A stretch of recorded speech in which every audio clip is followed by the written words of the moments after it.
He didn't hit his son. He didn't yell.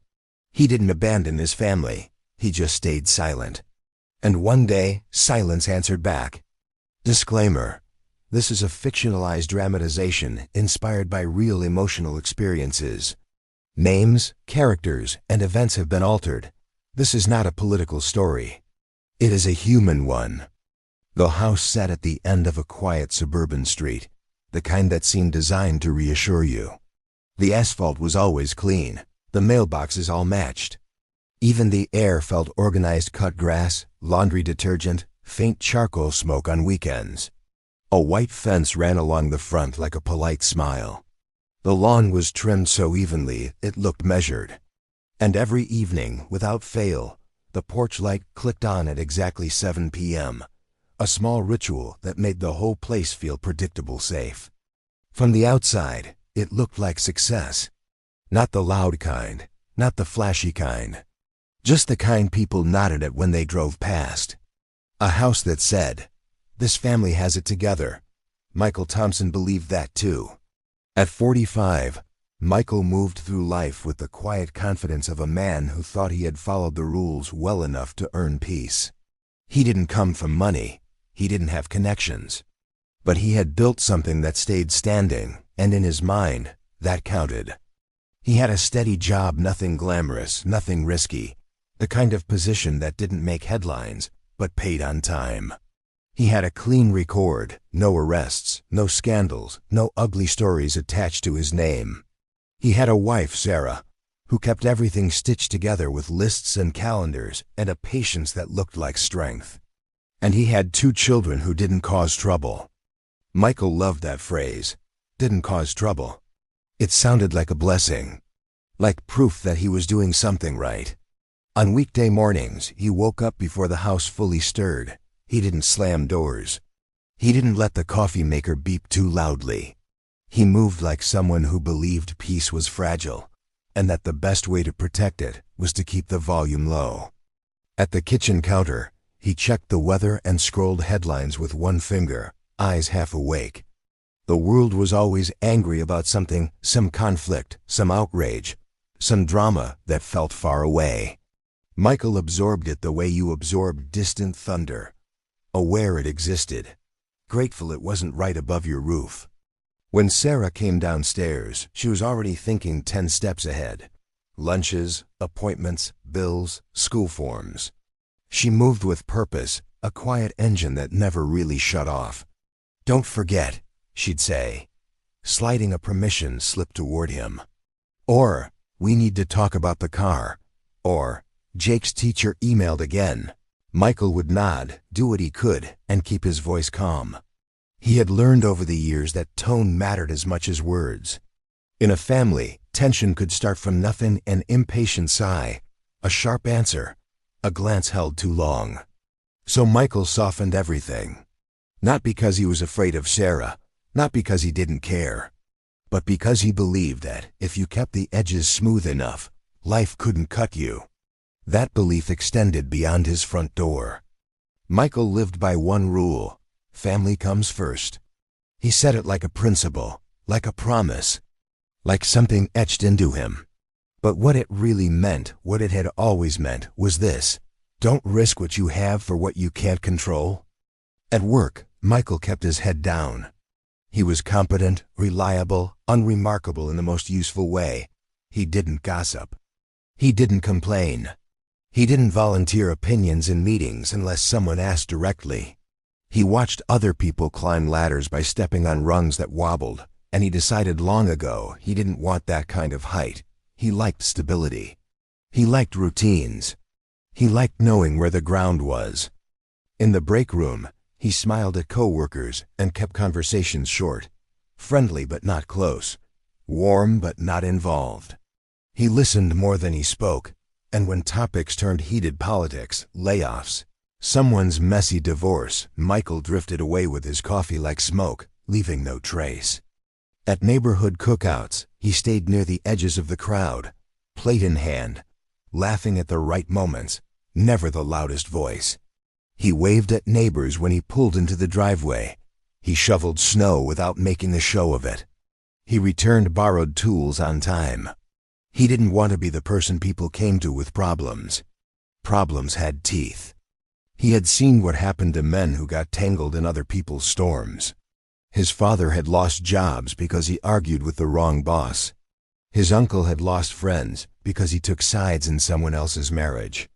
Michael had grown up watching simple decisions turn into permanent consequences. He learned early that life didn't reward bravery as often as movies pretended. So he built a life that avoided the need for bravery. In his mind, that was maturity. That was responsibility. When Sarah said she wanted more community, Michael smiled and agreed, but made sure they didn't get too close to anyone. When Jake wanted to go to a party at someone's house across town, Michael asked a few questions, then said yes, carefully. When his younger child, Emma, wanted to join a team, he signed the form and showed up to games, clapping politely, staying out of the drama that always simmered in bleachers. Michael didn't see himself as distant. He saw himself as careful. And in the quiet moments when the dishwasher hummed, when the house settled into evening, when the porch light flicked on at exactly 7 p.m., Michael looked around and felt something close to pride, because nothing was falling apart, because nothing was loud, because nothing demanded that he be anything other than steady. He avoided arguments, avoided neighbors, avoided anything that felt unnecessary. Conflict to him was a luxury other people could afford. His son Jake, 17, started coming home later. Not the kind of late that smelled like alcohol or trouble. Not the kind that came with loud excuses or slammed doors. Just later. The front door would open after dark, quiet as a secret. Shoes placed neatly by the wall instead of kicked off. A mumbled hey that didn't quite reach the living room.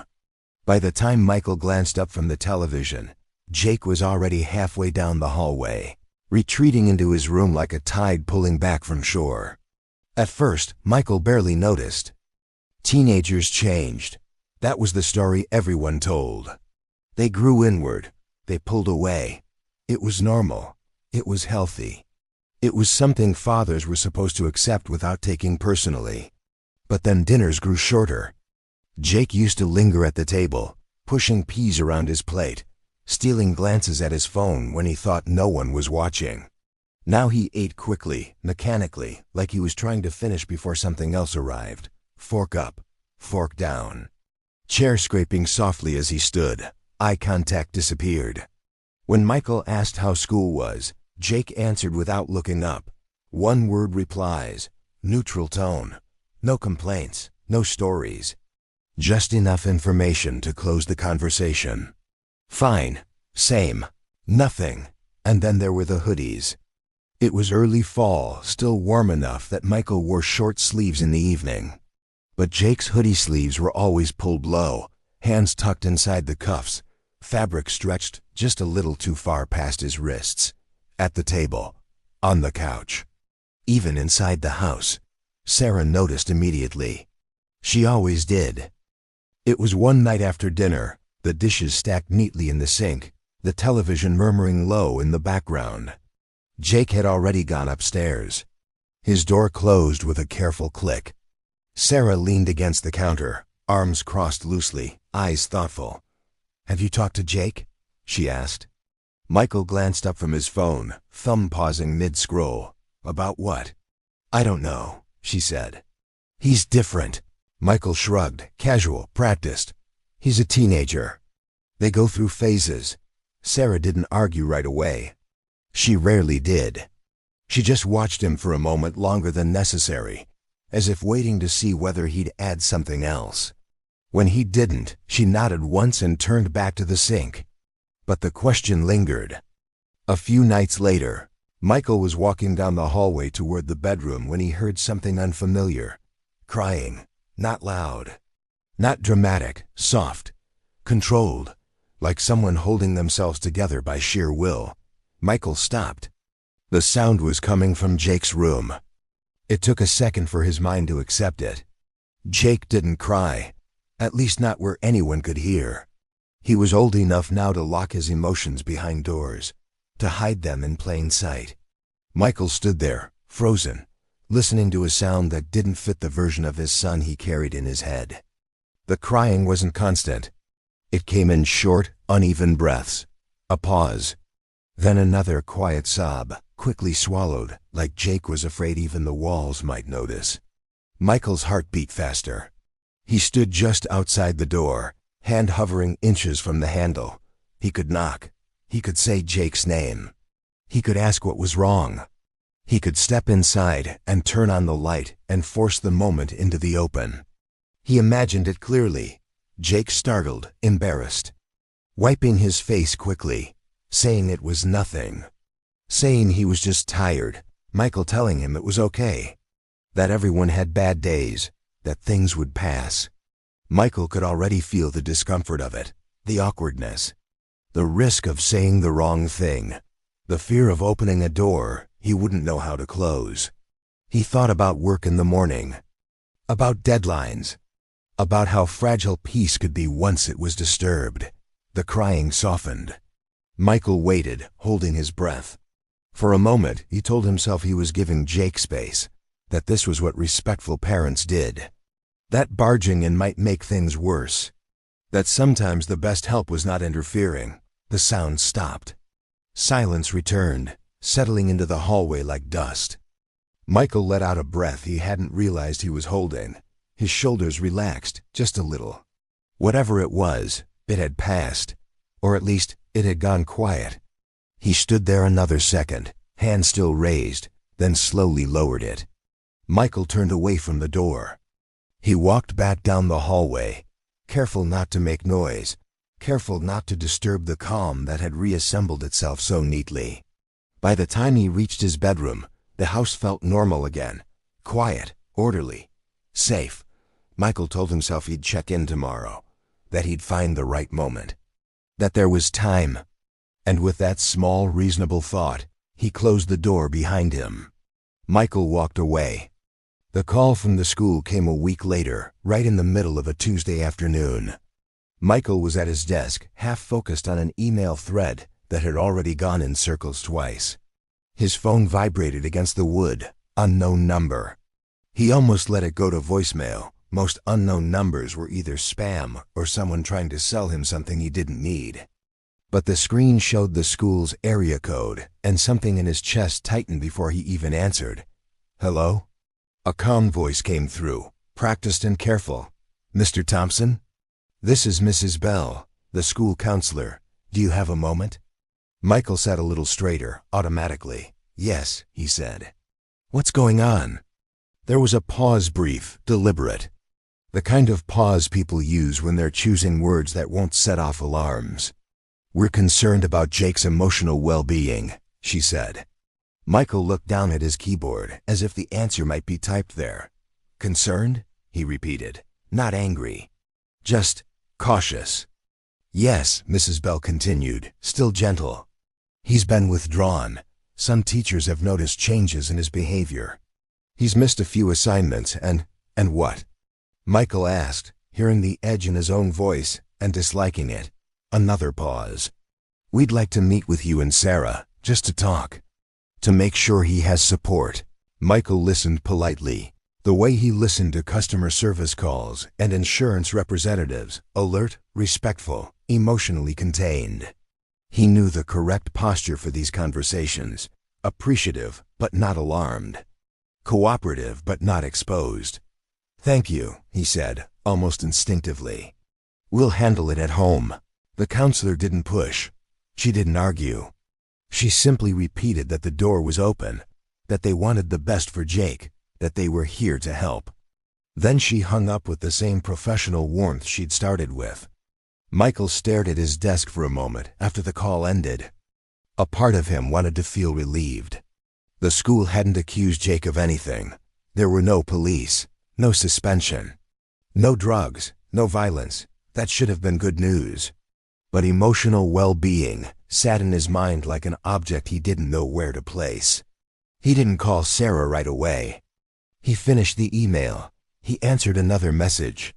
He kept working like the call was just background noise, something minor, something that didn't deserve the power to disrupt his day.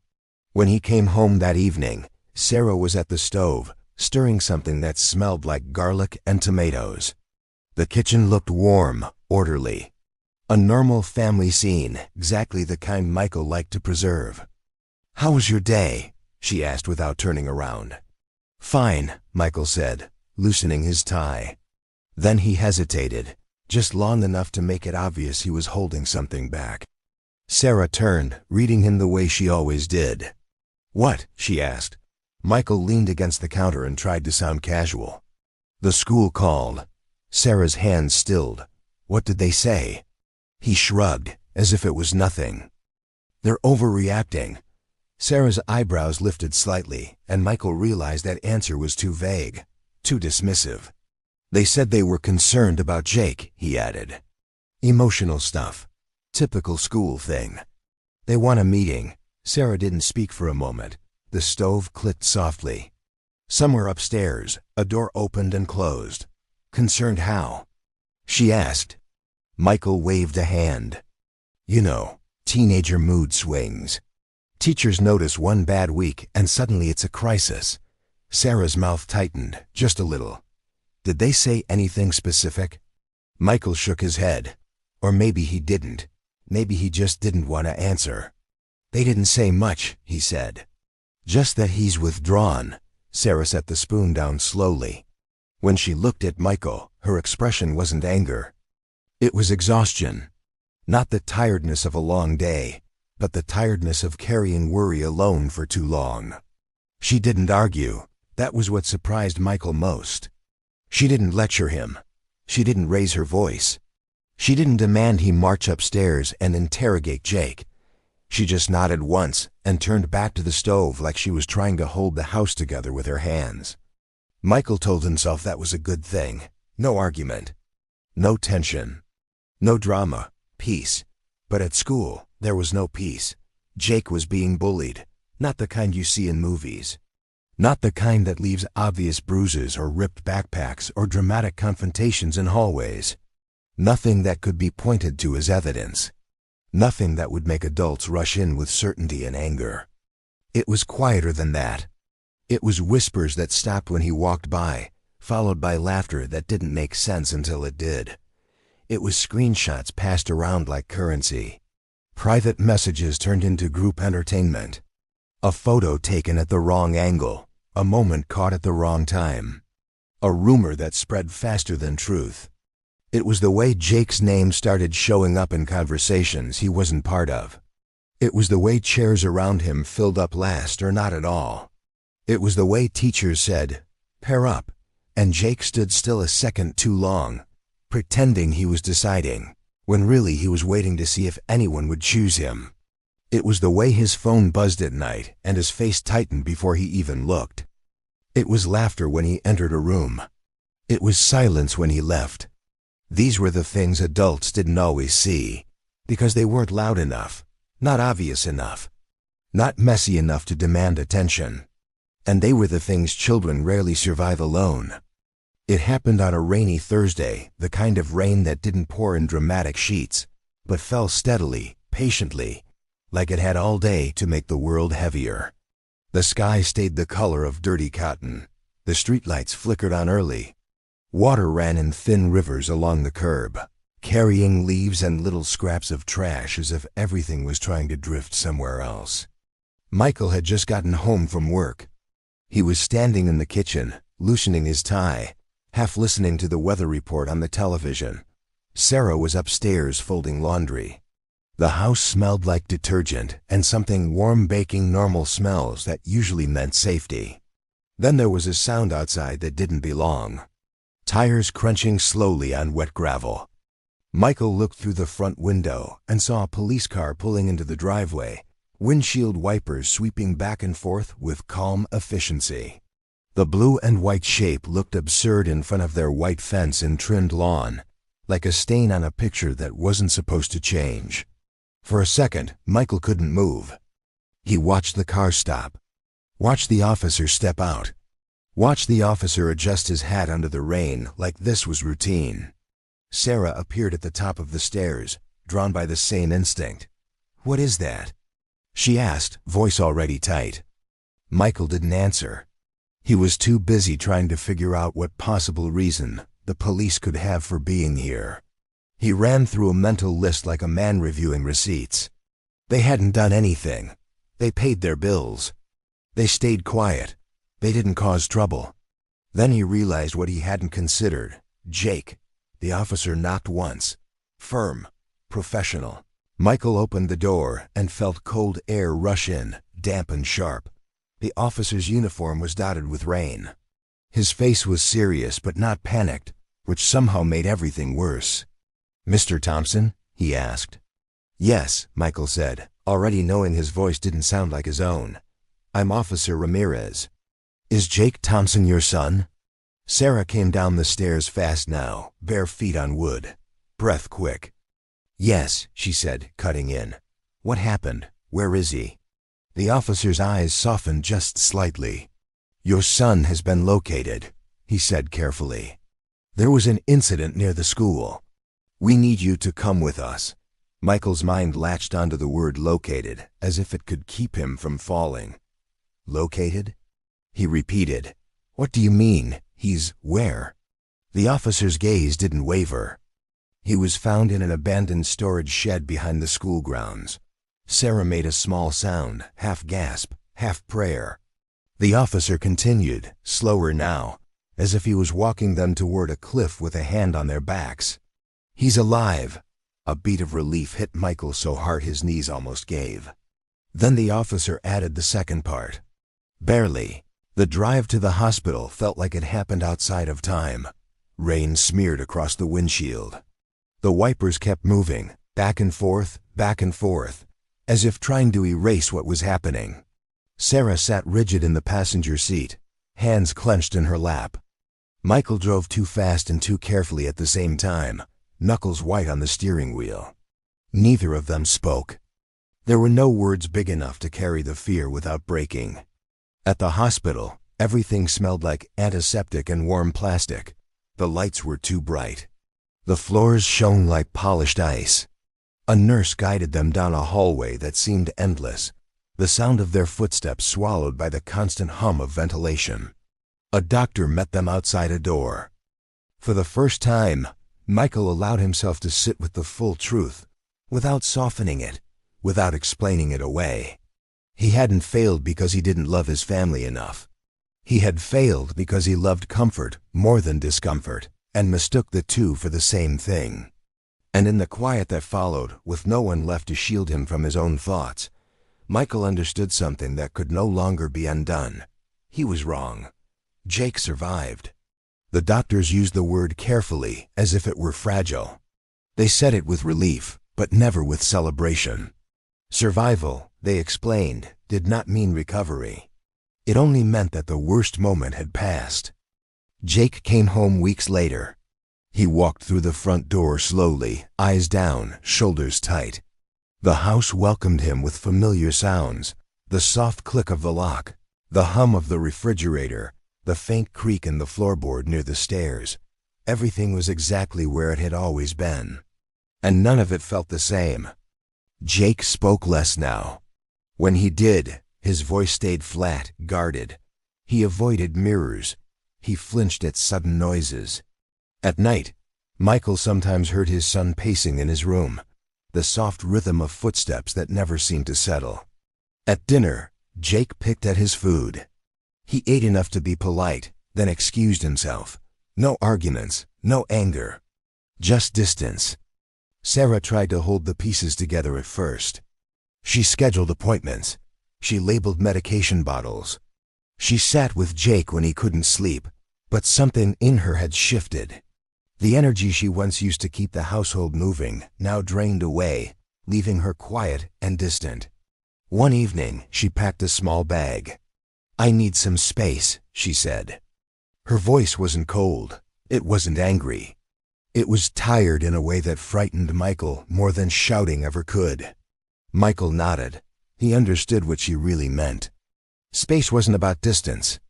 It was about safety. The house stayed clean after Sarah left. Michael kept it that way on purpose. Dishes washed immediately.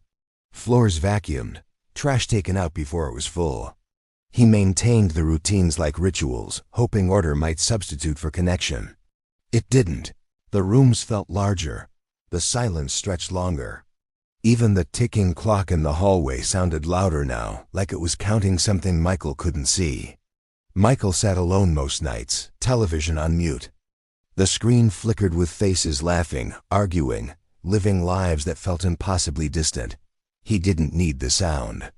The noise would have been too much. Silence was familiar. Silence was what he knew. But it no longer felt safe. In the quiet, memories returned uninvited.